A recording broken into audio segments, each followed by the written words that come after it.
as I am about draft proofing. Okay, and the reason for that is that it's by far the simplest and first stop shop to go to in order to get a really great result for your home. Okay, so it's going to make almost always a really big difference to the energy efficiency of your home, which makes it obviously more comfortable and reduces your energy bills. So I hope by the end of this, you're going to get excited about draft proofing. So a little bit about me. Yes, look, I'm a mad keen cyclist and runner at the moment.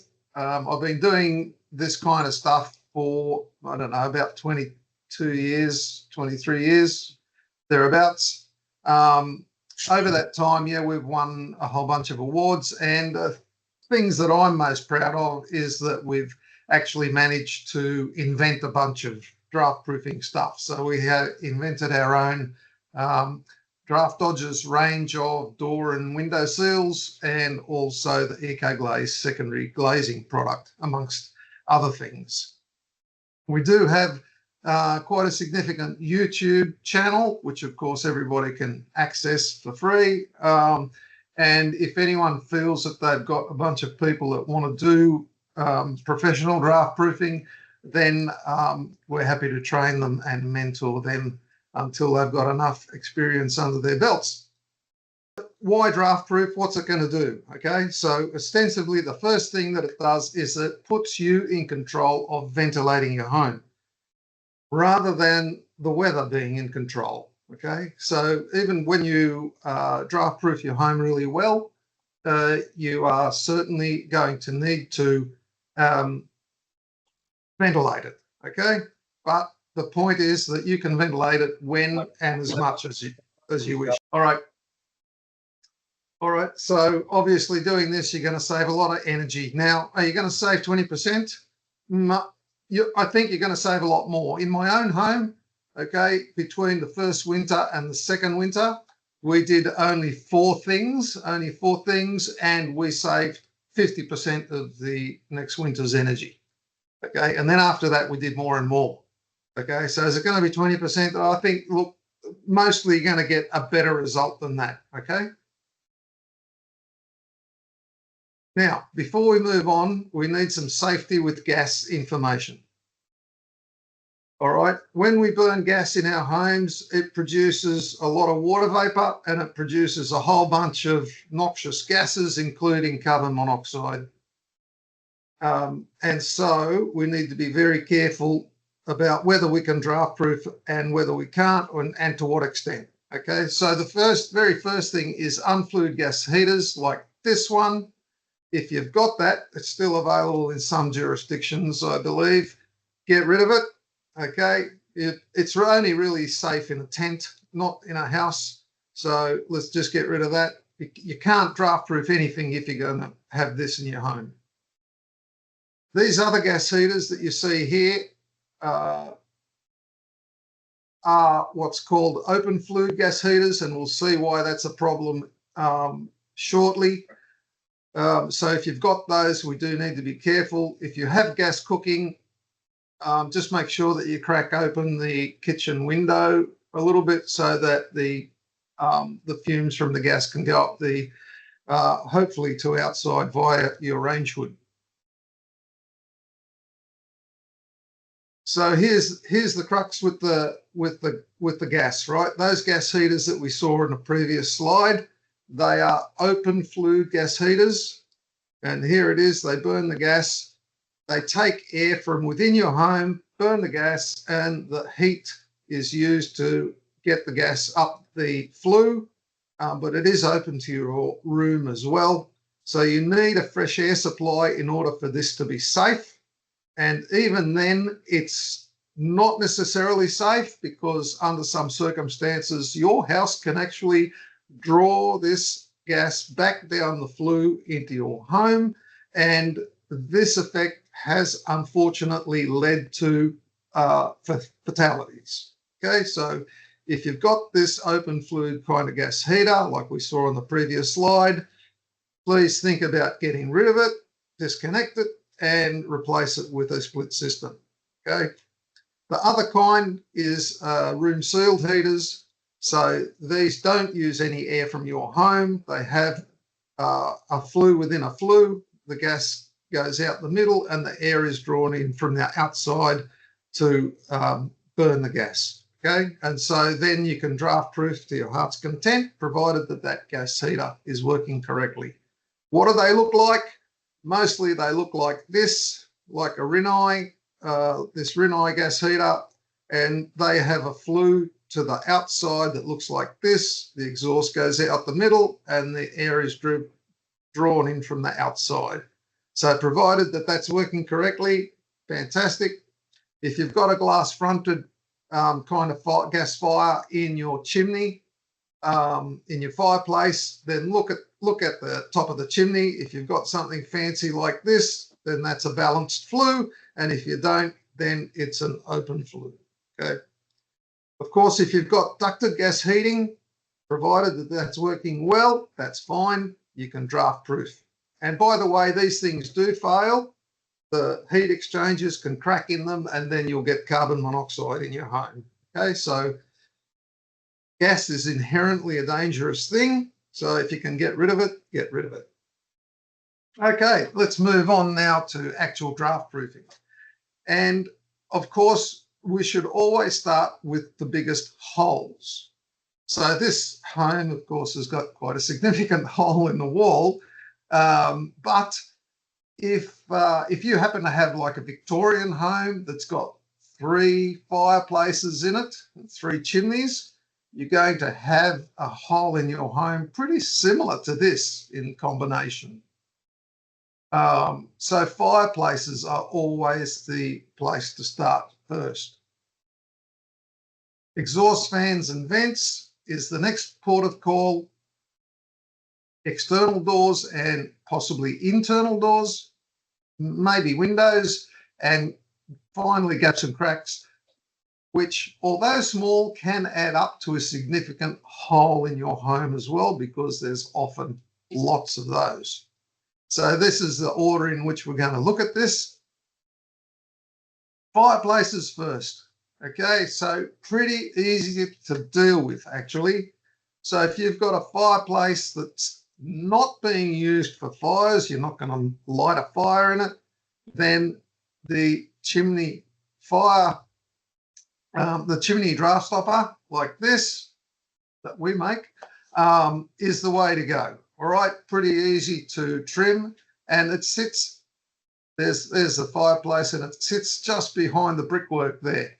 Okay, so of course we have videos on how to do all this stuff, so it makes it easy. Just trim it with a knife and put it up there. If you're going to have fires, okay, then you'll need something like this. This is a chimney top damper. This particular one is from Murray Dampers. They make very good ones. It's mortared to the top of your chimney, and it has this aluminium flap that's held shut by a little chain that comes down the fireplace and hooks onto a bracket it's got a little spring in it, and it holds that flap shut and pretty well draft proof. Okay, so when you want a fire, you just unhook that and the flaps open, and you can have your fire in the usual way. And then once everything's out, you can just close your chimney off again. So they're the 2 ways to deal with fireplaces and chimneys.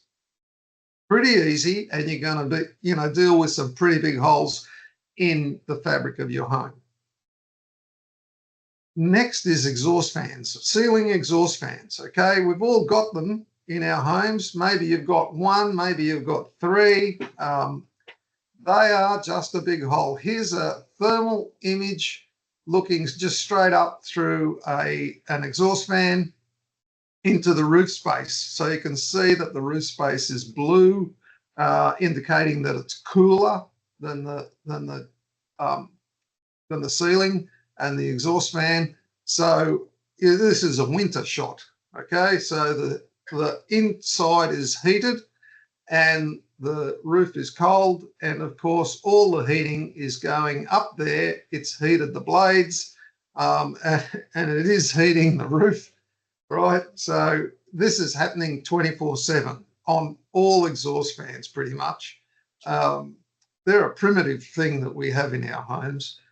And of course, the hole is bigger.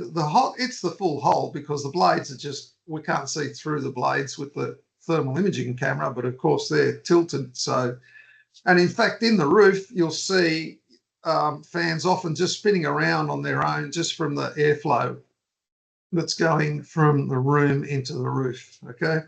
So how do we treat that? There's two ways to treat this. Okay. If the fan's still good, then get one of these. It's called a Draught stopper, DRAFT-STOPPA. It's invented here in Victoria and manufactured here in Victoria.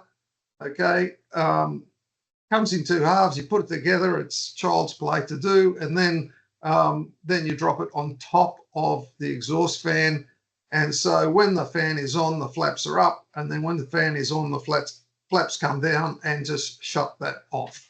Okay, it's a very simple device, and actually it's a device that would have saved a couple of lives at least because of the open fluid gas heater, because this is how your home actually sucks the gas back down that flue. So this is a very worthwhile thing to do.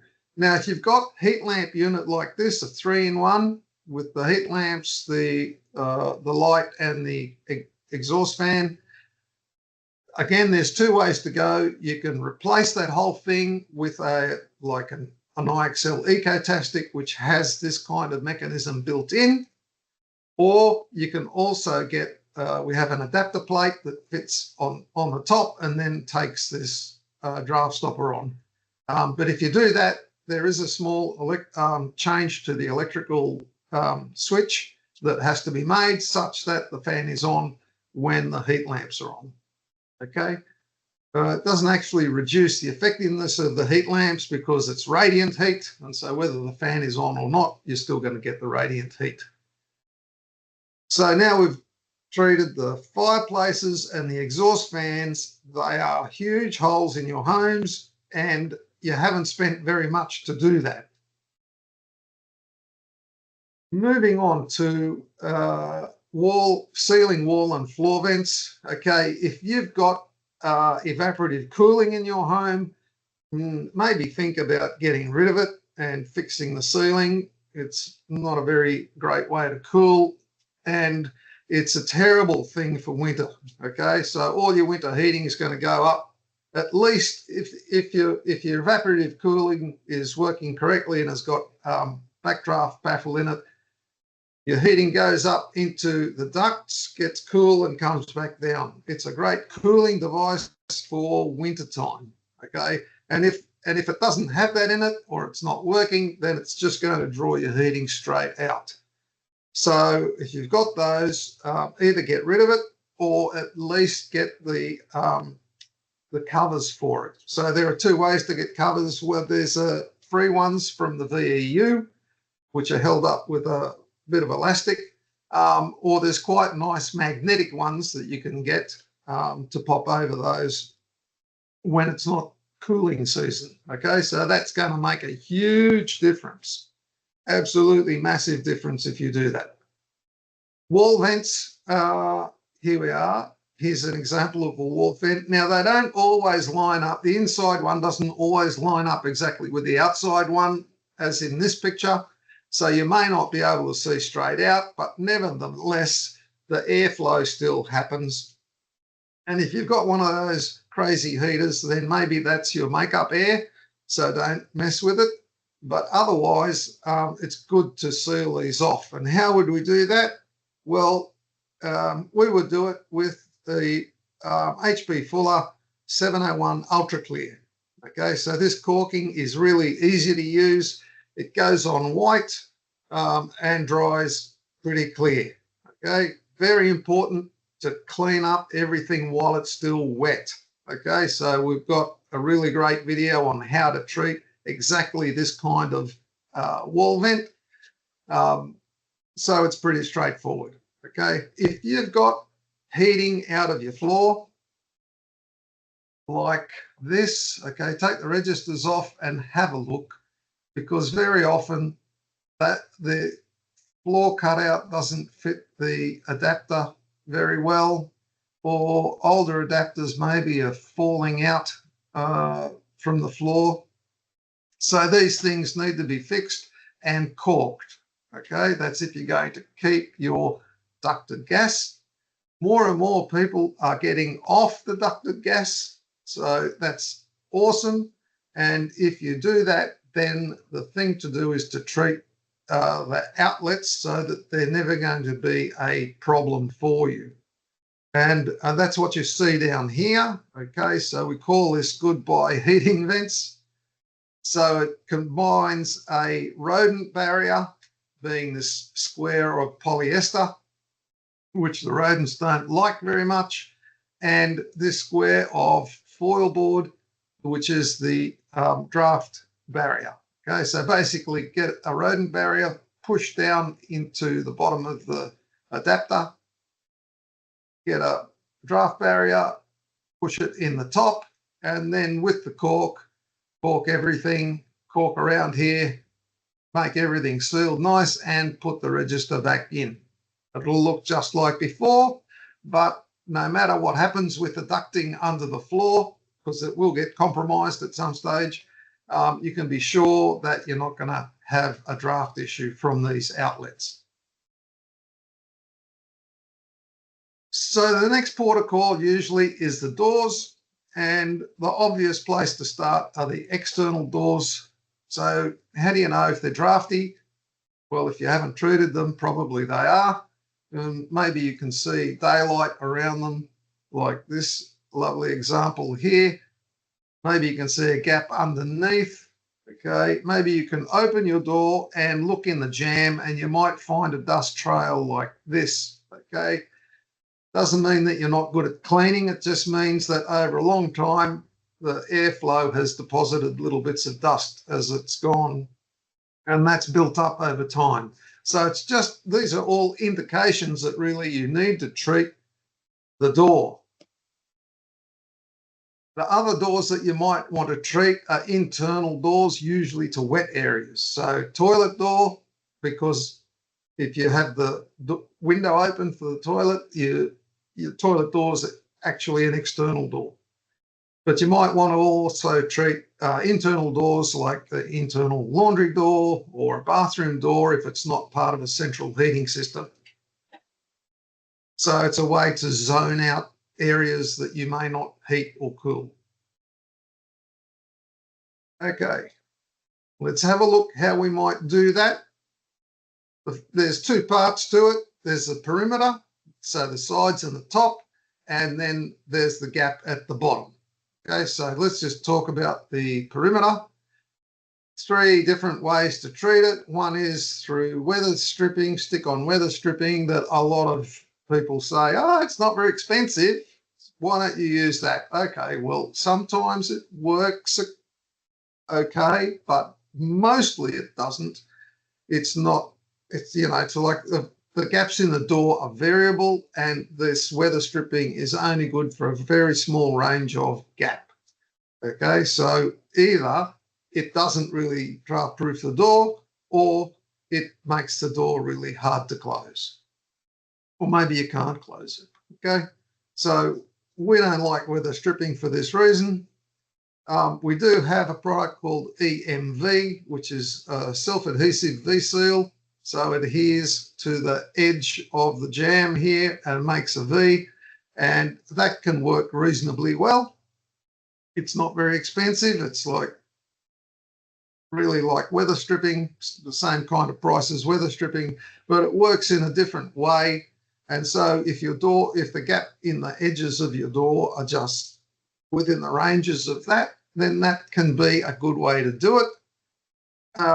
The best way to do it in our estimation is to use something like our draft dodgers for doors, and this is how they work. Okay, so they can make up a completely variable range of gap in your door perfectly well, and your door will close on it gently like a gasket. Okay, pretty much. And here you can see what they look like. before with nothing and after with the draft dodgers. Okay. There are other perimeter seals that you can use as well. It doesn't have to be draft dodgers, but something that fits in that plane. Okay. There are a few Raven products that you can use. They're not self-adhesive like draft dodgers are, but anyway, you can do that. Also on the bottom here we see an RP3, which goes pretty well with the draft dodgers to make a complete job.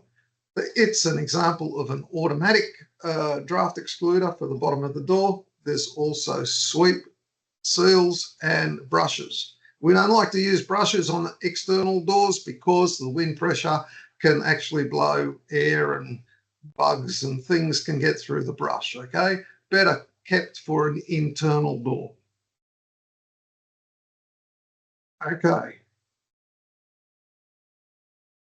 Windows, well, double hung windows or sash windows. Probably a bunch of you have got sash windows and they are often so amazingly drafty and rattly. I've seen these with rolled up bits of newspaper jammed in them, so just to stop them rattling, right?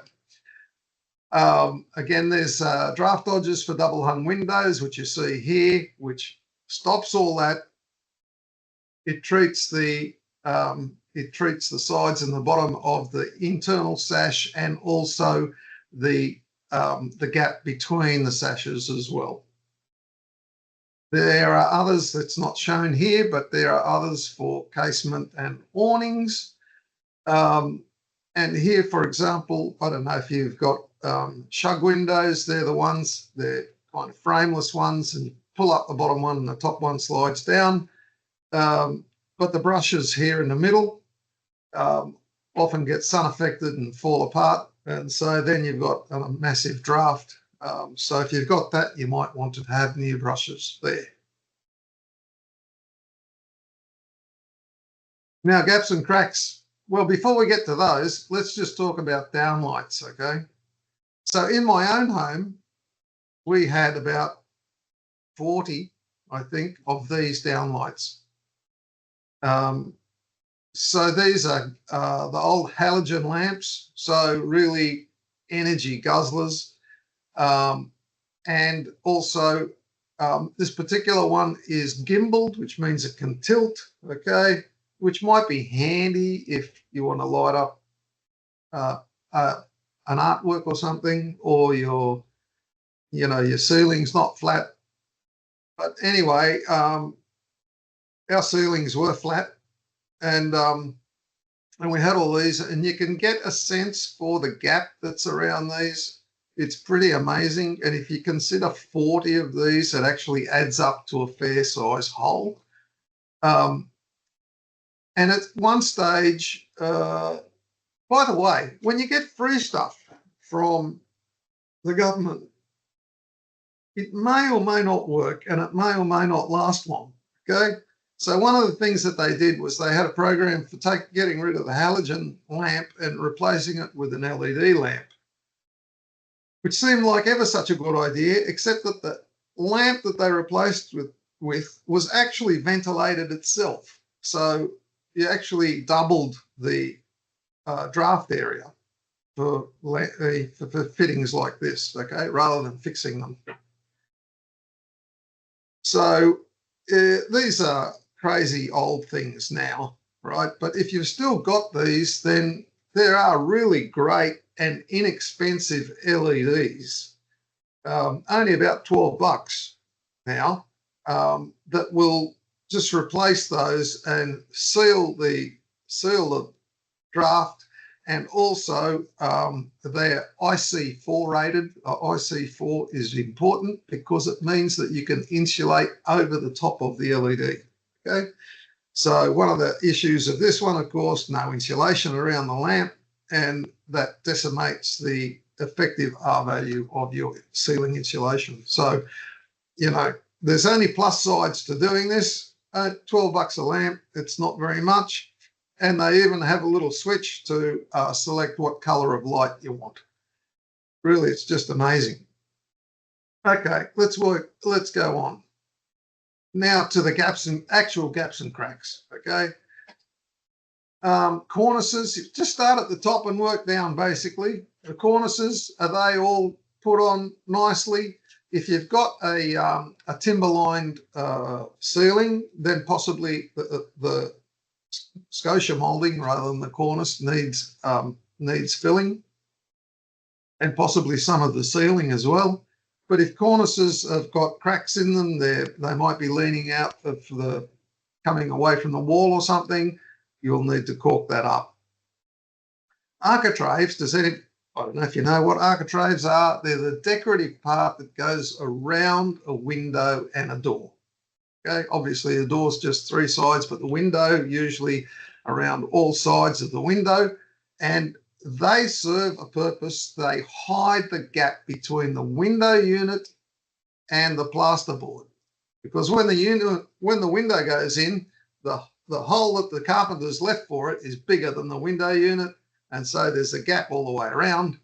And what happens is that the airflow from within the wall cavity comes out between the wall lining and the architrave. So usually a painter has caulked the side ones because you can see those, and it's done that before he's painted, but no one ever caulks the top one. And if there is a bottom one, no one much caulks the bottom one either. So the top one will always be a draft issue. Always. So at least caulk the top architrave and then have a look at the others. Wall vents, we saw wall vents in the previous slide. Okay, pretty much seal up the wall vents unless you need one for make-up air. Feature brick walls. If you've got a feature brick wall in your home, they usually have the mortar raked out between the brickwork, and so wherever that feature wall meets a side wall, meets an architrave, meets a skirting board, meets a cornice, whatever it meets, it needs to be caulked, okay, and carefully. But Ultra Clear is a great product for doing that. Picture rails, if you happen to have a home that's of the vintage that's got what's called horsehair plaster, they usually have picture rails. It's an old-time thing, but the picture rail actually hides a join in the horsehair plaster, and so it can be drafty as well. The skirting boards. Okay, so here's a thermal image of basically an airflow coming in between the skirting board and the floor. Okay, there's very often variable gaps between the skirting boards and the floor, and so if you're on a timber floor, you may get this. You probably will have this issue. Of course, you're not going to see it without a thermal imaging camera like this, but it's happening nonetheless. And by the way, if we look at this other picture, in this one, the skirting board's got a quad hiding this gap, okay? But even then, you know, the floor can still move a bit, and probably under this cupboard here, there's a gap, okay? So go around all the skirting boards. A really good thing to use is a knife like this that's got a long snap blade. And because if it goes in, it's a gap, okay? If it doesn't go in, don't worry about it. Floorboard gaps. So here, the knife has dropped through the gap. So you know that there's a problem, all right? Now most floorboards, of course, are tongue and groove, and the floorboards expand and contract across the board, not along the board. And so the tongue slips into the groove and slips out a little bit, you know, so that's how it's been designed to work for a long time. However, a couple of things can cause that to fail.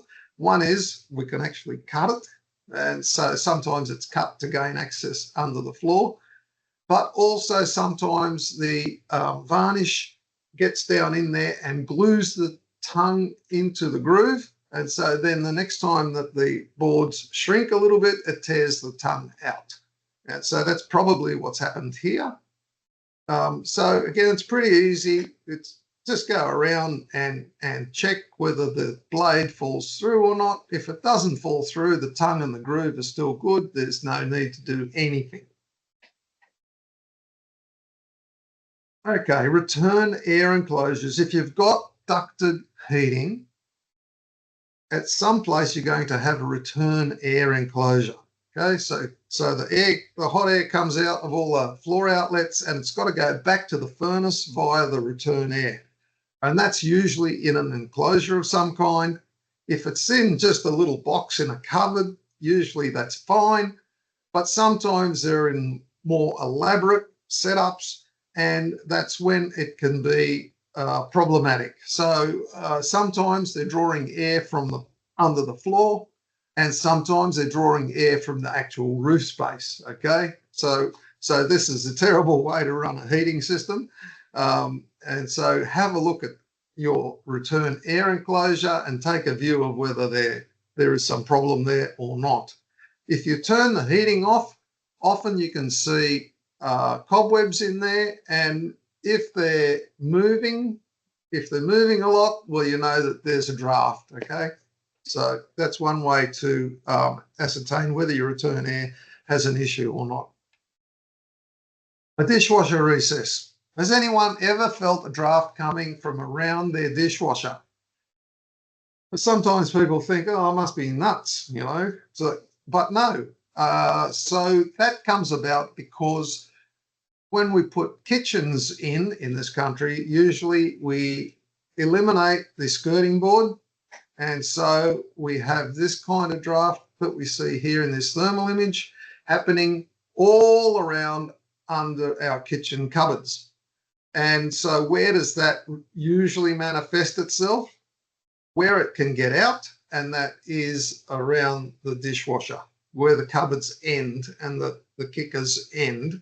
And that's where it comes out from behind the cupboards, from behind the kickers, and out of the lack of skirting there as well. Okay, so if you've got that issue, if you've noticed draft around your dishwasher, you need to take the dishwasher out and you need to basically cork everything inside, okay, and then put the dishwasher back. That will make a big difference. Okay, fridge recess. We're still hanging in there. When we make kitchens, we put the small overhead over the fridge recess so that the coils at the back of the fridge that we haven't had for 50 years can cool themselves, okay? In fact, the coils are now around the skin of the fridge near the door, but never mind, we still do that. And why would that be a problem?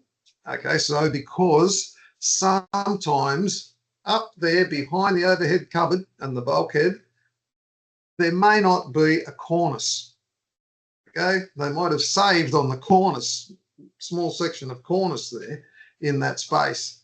And so why is that a problem? Well, because now the fridge recess is accessing directly into the roof space.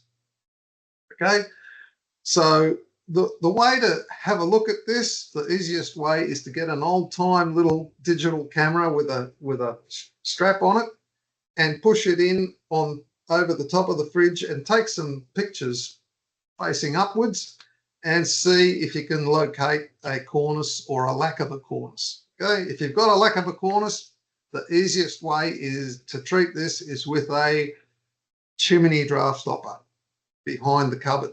Okay, you can put a bit of cornice up as well, that's fine, either way. Pipe penetrations, have a look in your ensuite cupboard, bathroom cupboard, laundry cupboard, kitchen cupboard. Usually they're okay, but sometimes you've got great big gaps where the waste goes through, or actually through the wall. I've been in kitchen cupboards where I can look straight outside past the waste. Okay, so the hot, the cold, and the waste, just have a look. whether there's gaps there. And sometimes this is actually a place where it's best to use silicone rather than ultra clear, okay, just because the gaps can be pretty large. I haven't mentioned here, but if you've got a cathedral ceiling, then anywhere that rafters meet the side walls and also where the rafters meet the end walls, loads and loads of gaps, okay? That was one for my own home. I did quite a lot of gap filling there, and that was one of the 4 activities. Okay, so I hope that now you're going to get really excited about doing draft proofing in your own home. Here are some places where you can go and get more information at the ecomaster.com.au. There's a place that you'll find it. I don't know where to start. Is a great resource for actually getting started. In there, you will find links to loads of other things, like the masterclasses. So there are free classes in there, but there's also a couple of paid ones. Also, we've got the draft proofing information hub. Again, you'll find that link in the, I don't know where to start. And I commend to you, if you like to do things thoroughly and have a guide, then our Find and Fix My Drafts course. It's only a few dollars, and it will guide you through finding all the drafts in your home, and then you can watch the videos of how to fix those specific drafts. So that's the idea. Okay, so that's one of our master classes. So that is the end of the presentation.